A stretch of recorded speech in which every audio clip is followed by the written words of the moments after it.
बांग्लादेश में जो कुछ भी हुआ है उसको लेकर पड़ोसी देश के नाते चिंता होना, मैं इसको समझ सकता हूं।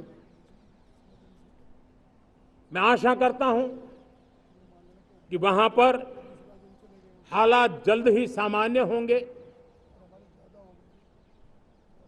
खास करके 140 करोड़ देशवासियों की चिंता कि वहां हिंदू, वहां के अल्पसंख्यक, उस समुदाय की सुरक्षा सुनिश्चित हो।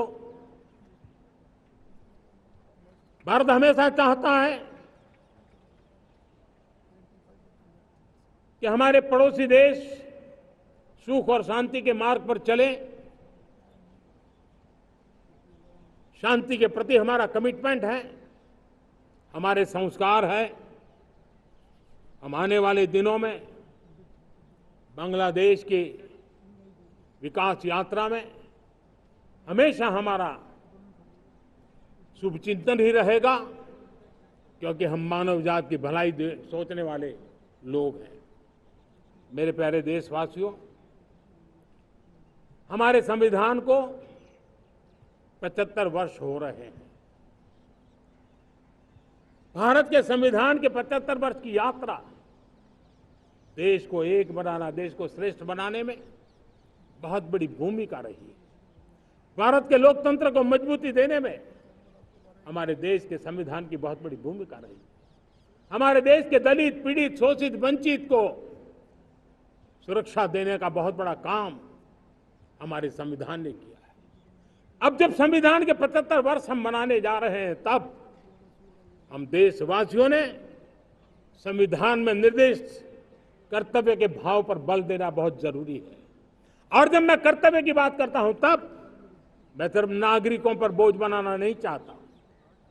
कर्तव्य केंद्र सरकार के भी है, कर्तव्य केंद्र सरकार के हर मुलाजिम के भी है, कर्तव्य राज्य सरकारों के भी है, राज्य सरकार के मुलाजिम के हैं, कर्तव्य हर स्थानीय स्वराज संस्था के हैं, चाहे पंचायत हो, नगर पालिका हो, महानगर पालिका हो, तहसील हो, जिला हो, हर किसी के कर्तव्य है। लेकिन साथ साथ 140 करोड़ देशवासियों की कर्तव्य है। अगर हम सब मिल करके अपने कर्तव्यों का निर्वाह करेंगे तो हम अपने आप औरों के अधिकारों की रक्षा करने के लिए निमित्त बनेंगे। और जब कर्तव्य का पालन होता है, तब अधिकारों की रक्षा निहित होती है। उसके लिए कोई अलग से प्रयास करने की जरूरत नहीं पड़ जाती है। मैं चाहता हूं कि हमारे इस भाव को लेकर के हम चलेंगे, हमारा लोकतंत्र भी मजबूत होगा, हमारा सामर्थ्य और बढ़ेगा और हम एक नई शक्ति के साथ आगे बढ़ेंगे।